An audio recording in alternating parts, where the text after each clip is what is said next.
Uy, kung meron kayong mga family members na mga elder PWD, yung mga kailangan nang gumamit ng mga tungkod pero nahihiya, isa na ako dyan. Ito yung solution natin dyan. No? Tungkod pa yung cane umbrella. Long handle po siya. Makapal yung handle, matibay. Kaya ingat kayo dun sa mga cane umbrella na tagwa 100 pesos na po ang pangit ng quality noon.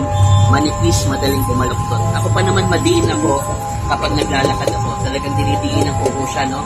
Kasi yun yung purpose nun sa amin, eh.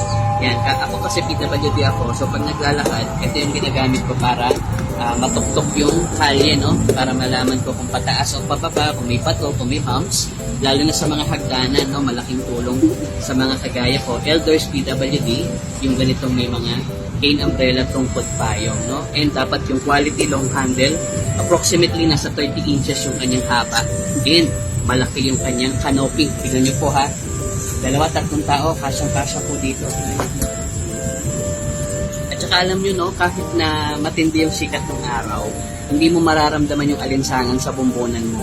May mga payong kasi na ganun, no? Malaki nga, pero manipis, tumatagos yung araw. And syempre sa ulan, pangbardagulan to dahil talagang makapal, maganda yung kanyang quality. Kaya, again, sabi ko nga sa inyo ha, ingat po kayo dun sa mga mumurahin kasi nasa around 300 pesos yung kanyang halaga.